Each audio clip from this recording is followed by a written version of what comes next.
말씀을 가지고 주의 위안이 내 영혼을 즐겁게라는 제목으로 말씀을 좀 나누기 원합니다. 우리 계속해서 토요 새벽에 시편을 통해서 주시는 하나님의 말씀을 나누고 있습니다. 오늘 나누는 이 시편 94편은요, 우리 마음의 괴로움과 번민, 그리고 여러 가지 생각들로 힘들어할 때, 그리고 나를 공격하는 그 악인들의 공격에 어떻게 대해야 할지 모르는 그런 상황에 드리는 기도입니다.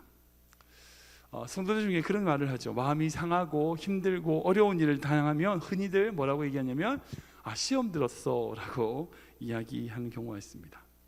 뭔가 어려움을 당했을 때에 그 믿음의 자리에서 미끄러진 거죠. 그렇게 시험을 들고 미끄러지는 그 상황 속에서 넘어지는 성도들이 우리는 많이 주변에서 볼 수 있습니다. 그렇게 시험을 당할 때에, 즉 우리의 발이 미끄러졌을 때가 있습니다. 뭐 남들 탓할 필요 없고 우리가 그렇죠. 우리가 그런 경험을 할 때가 있습니다. 그런데 오늘 본 말씀을 보면 우리가 우리의 발이 미끄러졌을 때에 어떻게 주님이 말씀하시는가, 우리 18절 말씀을 읽어볼까요? 같이 읽겠습니다. 시작.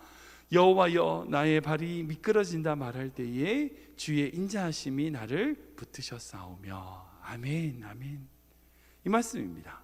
그러니까 우리가 시험을 당하거나 우리의 발이 미끄러진다고 말할 때 어떻게 한다고요? 네, 주의 인자하심이 우리를 붙드신다는 겁니다. 주의 백성들이 정말 말씀대로 그리고 믿음대로 살려고 노력하지만, 그렇게 노력하고 살아가지만 시험을 당할 때가 있죠. 넘어질 때가 있습니다. 미끄러질 때가 있습니다. 힘든 일 만나고요, 믿음의 사람들을 공격하는 어떤 그런 존재들 손해를 입을 때도 있고요, 고통을 당하는 경우들 우리는 종종 보게 됩니다. 그런 상황 가운데 있을 때에, 그런 일들 가운데 있을 때에 우리에게 할 수 있는 중요한 고백이 뭐예요? 주의 인자하심이 우리를 붙으셨다는 거예요. 사랑하는 여러분, 어찌 보면요, 이 세상은 마치 빙판길을 걸어가는 것과 같습니다. 빙판길을 걸어가는, 언제든 넘어질 수 있는, 언제든 미끄러질 수 있는 빙판길과 같은 것을 걸어가는 것이 바로 우리 삶이더란 거죠. 오늘 시편 말씀을 보면요, 그렇게 악인들이 나를 공격하고 괴로움과 고난 가운데, 근심 가운데 있는, 그렇게 우리의 발이 미끄러졌을 그런 경험을 할 때 드릴 수 있는 찬양이 바로 오늘의 고백이더란 거죠. 그렇다면 이 시편에 나와 있는 여러 가지가 있지만 저에게 주신 말씀은 이런 우리의 발이 미끄러지는 이런 시험에, 이런 상황 가운데, 이런 고난 가운데 있을 때 우리가 가져야 될 믿음이 무엇인가를 한번 생각해 보기 원합니다. 첫 번째는 뭐냐면요, 근심이 많을 때에 주의 위안을 바라봐야 된다는 겁니다. 우리 19절 말씀인데요, 같이 읽어볼까요? 시작. 내 속에 근심이 많을 때에 주의 위안이 내 영혼을 즐겁게 하시나이다. 아멘. 미국에서 제일 많이 팔리는 약 중에 하나가 바로 수면제입니다. 제가 어제 설교 준비하면서 통계를 보니까 미국에는 약 200종의 수면제가 있고, 그 1년 동안 그 수면제의 판매량을 보니까 80만 파운드가 넘는다더라고요. 그러니까 돈으로 계산하면 약 250억 불 정도가 수면제 구입으로 사람들이 돈을 쓴다고 합니다. 그러니까 왜 그럴까요? 잠을 못 자는 거죠. 세계에서 가장 풍요로운 나라, 잘 사는 나라라고 하는 그 미국에서 동시에 세계에서 가장 잠을 이루지 못하는 사람들이 많이 사는 곳 또한 미국이더라는 거죠. 지금 이제 코로나19로 말미암아 사람들이 근심이 많습니다. 근심이 많습니다. 우리 속에 근심이 너무 많아요. 물론 경제적인 타격을 이제 지금 현재로 입고 계시는 그런 분들, 그런 이제 근심도 있고요. 때로는 혹시 내가 코로나 걸리지 않을까라고 하는 그렇게 근심하시는 분들도 많습니다. 제가 어제 통계를 보니까 이제 우리 미국이 이제 코로나 확진자가 70만 명이 넘었더라고요. 100만 명 넘을 것 같습니다. 아니, 더 나가면 200만 명도 코로나로 감염될 수 있을 것 같아요. 마치 아시겠지만 미국은 의료 시스템이 이제 서민들에게 접근성이 떨어지기 때문에 더 많이 걱정되고 근심되는 것이 바로 우리의 상황인 것 같습니다. 근심되는 게 많습니다. 이 지금 코로나19뿐 아니라 지금 이 상황이어서 근심하는 게 아니라 우리가 지나왔던 삶을 돌아보면 항상 우리 삶 속에 뭐가 많았어요? 근심이 많았었어요. 그래서 잠을 설치지 못할 때가 너무나 많았었습니다. 그런데 오늘 본 말씀 보면 오늘 본문에 있는 이 시편의 저자가 다른 악인들이 나를 공격하고 나를 괴롭히고 나에게 어떤 힘든 일을 주고 이런 여러 가지 상황들 속에 근심이 많아 있는 그런 상황인데, 그런 상황 속에 뭐라고 고백하느냐? 방금 읽었던 말씀처럼 주님의 위안이 우리의 영혼을 즐겁게 한다는 거예요. 이게 놀라운 고백입니다. 이 놀라운 고백입니다. 오늘 본문에 우리의 근심이 많을 때에 주의 위안, 주님의 위로가 있다는 거예요. 방금 우리 불렀던 찬양처럼 우리의 마음이 지쳐서 기도할 수 없고 눈물이 빗물처럼 흘러내리는 그런 근심 가운데 있을 때에 여러분들 조용히 우리를 위해서 기도하는 하나님의 성령님의 위로가 있더라는 거예요. 이 말씀이 우리에게 위로가 됩니다. 내 옆에 아무것도 없다라고 고백한다 할지라도요, 아니요, 그렇지 않습니다. 성령님이 계십니다. 우리 주님이 계십니다. 우리 주님이 우리를 위해 기도하신다고요. 우리에게 위로를 주시고요, 위안을 주신다는 거예요. 이것은 근심 속에서 기도해 보신 분들만이 알아요. 그러니까 근심 속에서 근심으로 빠져 있는 사람이 아니라 근심 속에서 주님의 위로를 바라보며 기도하시는 그 분들에게 하나님이 세상에서 알 수 없는 조용한, 정말 조용한 위로를 주시는 경험들을 하게 됩니다. 우리가 그런 경험을 할 때에 이 세상 속에서 이렇게 고백할 수 있습니다. 어떻게 고백하냐고요? 22절입니다. 같이 읽겠습니다. 시작. 여호와는 나의 요새이시요 나의 하나님은 내가 피할 반석이시라. 아멘, 아멘. 그런 위로를 받은 자가 고백할 수 있는 고백이 바로 이 고백이라는 거예요. 지금 상황이 바뀌어서요? 아니요. 문제가 해결돼서요? 아니요. 상황이 그대로이고 문제가 그대로일지라도 그 근심 속에서, 그 고통 속에서 우리가 고백할 수 있는 고백은 뭐냐? 주님이 우리의 요새시라는 거예요. 우리의 피할 반석이시라는 거예요. 왜? 나에게 주시는 위로가 있기 때문에. 혹시 우리 사랑하는 성도님 여러분들 근심 속에 계십니까? 너무 생각이 많으세요? 오늘 이제 본문 19절 말씀을 이제 옛날 개역 한글판에는 내게 생각이 많을 때에 이렇게 있어요. 아무튼 근심이나 생각이랑 똑같아요. 하여튼 근심이 많으십니까? 주님의 위로가 있습니다. 주님의 위안이 있습니다. 그 위안을 받으면요, 우리의 영혼이 즐겁게 된다고 고백합니다. 여러분들, 이것이 신앙생활입니다. 이것이 신앙생활입니다. 근심이 없어서 즐거운 것이 아니라 근심이 있지만 그 근심 속에 주님의 위안이 있기에 즐거운 것. 여러분, 이게 신앙생활이라는 겁니다.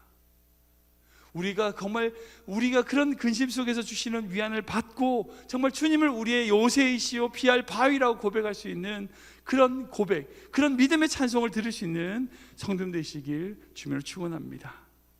두 번째는 뭐냐면 우리의 생각보다 주님의 교훈을 바라봐야 된다는 거예요. 우리 12절 말씀 볼까요? 같이 읽겠습니다. 시작. 여호와께서는 사람의 생각이 허무하심을 아시느니라. 아멘. 사람이 이제 다른 동물과 다른 제일 중요한 게 뭐죠? 생각이 있다는 겁니다.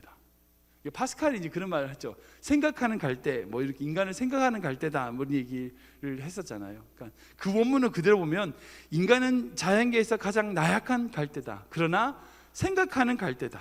인간의 모든 존엄성은 생각하는 데 있다라고, 인간의 특권이 바로 뭐냐? 생각에 있다는 거예요. 우리가 생각할 수 있다는 거예요. 사실 여러분, 생각 자체가 결코 나쁜 게 아니죠. 생각은요, 좋은 거예요. 예, 생각하면서 살아야 돼요. 생각 없이 사는 인생들이 얼마나 많아요. 그러니까 생각 없이 살면 안 돼요. 생각을 해야 돼요. 우리의 문제를 생각하면서 그 생각 속에서 어떻게 바꿔나가야 될지, 그냥 마냥 제일 재밌는 거, 좋은 것만 쫓아가는 게 아니죠. 이것이 내가 어떤 문제가 있는지를 생각하고 그 문제를 대처해야 되는 거죠. 생각은 우리에게 있어서 제일 중요합니다. 근데 문제는 뭐냐? 자신의 생각에 사로잡히면 안 된다는 거예요. 생각은 좋은 거예요. 생각을 해야 돼요. 그런데 그 생각에만 사로잡히면 안 된다는 거예요. 그 생각에 사로잡혀가지고 주의 평안을 잃어버리는 시대가 바로 오늘의 시대입니다. 여기서 말하는 이 11절에 말하는 사람의 생각이라는 것은요, 단순한 생각을 얘기하는 게 아니에요. 어지럽히는 마음이에요. 그러니까 잡념, 공상, 원한, 공포, 불안, 염려, 미움, 원망, 불평, 이런 것들을 생각하는 걸 얘기하는 거죠. 이런 것들을 말미암아 잠 못 들게 되고 또 스트레스 받는 거죠. 그 다음에 하나님이 우리의 생각이 허무하다는 것을 아신다. 근데 그 바로 이어서 11절 이어서 뭐라고 말씀하시냐면 12절에 이렇게 고백합니다. 같이 읽겠습니다. 시작. 여호와여, 주로부터 징벌을 받으며 주의 법으로 교훈하심을 받는 자가 복이 있나니. 아멘. 솔직히 이제 그런 얘기 하잖아요. 주님께 징벌을 받으면 그걸 복이라고 생각해요, 화라고 생각해요? 화라고 생각하죠. 예, 물론 뭐 자기가 잘못을 해서 벌을 받게 됐을 때에 그 자체가 재앙이고 그 자체가 화라고 인간들은 생각합니다. 그런데 오늘 본문에서 뭐라고 얘기하냐? 징벌 받는 자가 어떻게 해요? 복이 있다는 거예요. 복이 있다는 거예요. 징벌 받는 게 복이 있대요. 그 이유가 뭐냐? 그 징벌을 통하여 어떻게 된다? 주의 법으로 교훈하심을 받기 때문이라는 거예요. 여기에 중요한 생각이 있습니다. 여기 중요한 메시지가 있습니다. 11절 말씀 보면 분명히 하나님께서 우리의 생각이 허무하다고 그러세요. 우리의 생각은 허무해요. 우리가 아무리 생각해봤자 상황이 바뀌진 않아요. 우리가 아무리 생각으로 어떻게 말을 한다 할지라도요, 인간이 아무리 자기의 마음으로 자기의 길을 계획한다 할지라도요, 우리의 걸음을 인도하시는 분은 하나님이시라고요. 우리가 아무리 생각해도 우리의 생각으로 우리의 삶을 다 바꿀 수 없어요. 뭐예요? 주님의 교훈, 주님의 법으로 말미암아 우리의 생각을 바꿔나가는 것이 복이 된다는 거예요. 혹시 여러분들 어려운 가운데 있으십니까? 아까 이제 말씀드렸던 근심 가운데 주님의 위로가 있다고 했잖아요. 근심과 어려운 가운데 있으십니까? 그때 여러분들의 생각을 바꿀 수 있는 주님의 교훈을 받을 수 있습니다. 여러분 그것들 그렇게 된다면 그 어려움은 여러분들에게 복이 됩니다.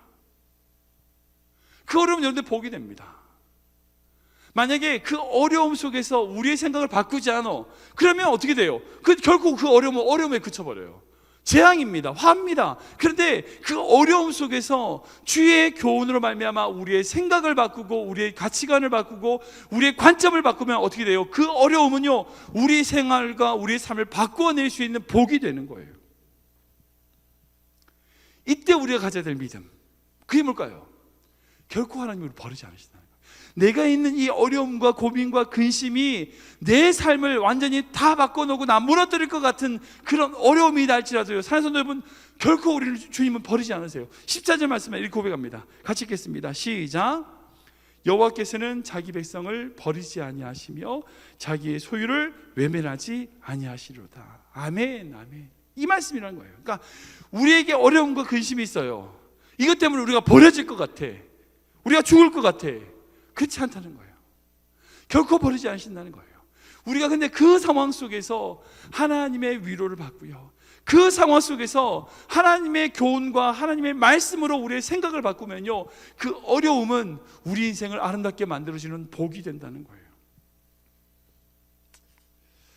말씀을 정리하겠습니다. 이 코로나19로 말미암아 근심이 많고 어려움이 많은 시대입니다.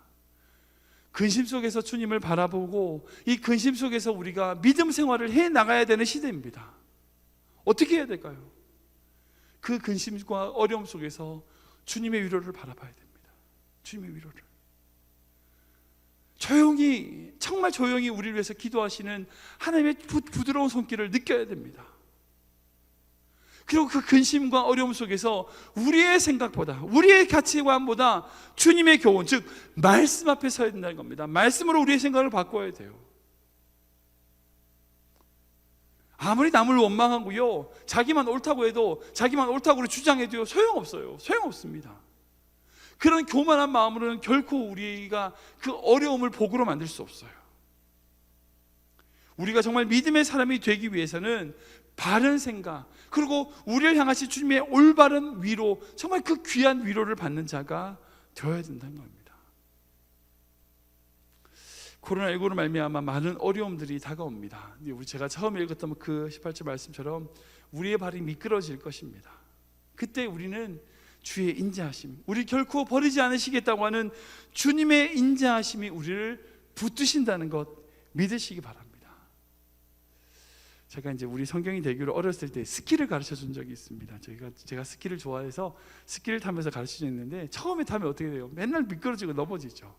그래서 제가 이제 한국에서 파는 기기 장비가 하나 있었어요. 그게 뭐냐면 아이들에게 조끼를 입혀요. 조끼를 입히고 그 조끼에 고리가 있어요. 그 고리 뒤에 줄을 매달아서 제가 뒤에서 그걸 잡아주는 겁니다.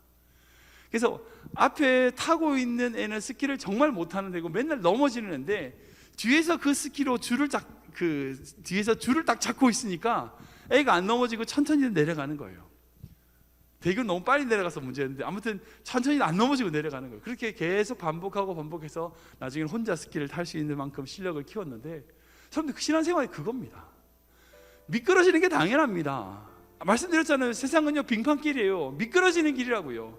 미끄러지는 게 당연해요. 그런데 어떤 신앙인과 어떤 믿음의 사람과 그렇지 않은 사람의 차이는 뭐예요? 우리를 붙들고 있는 줄이 있냐 없냐는 거예요. 우리를 붙들고 있는 줄이 있으면 넘어지지 않습니다.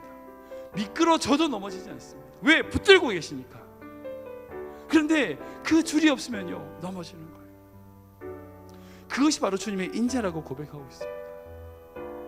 사랑하는 성도 여러분, 이 코로나19로 어려운 상황 가운데 주님이 우리를 붙들고 계십니다. 주님이 붙들고 계십니다. 주의 인자하심으로 우리를 붙들고 있습니다. 이 고난과 환난 속에서 주님의 위로를 바라보고, 그리고 우리의 생각을 바꿔 정말 주님의 주시는 아름다운 그 교훈, 그 말씀 앞에 서 있는다면, 사랑하는 여러분, 지금 이 시기가 이후에 2021년, 2022년에 가서 되돌아보면 우리에게 복이 되었습니다라고 고백할 수 있는 그런 믿음의 성도가 되시길 주님을 축원합니다.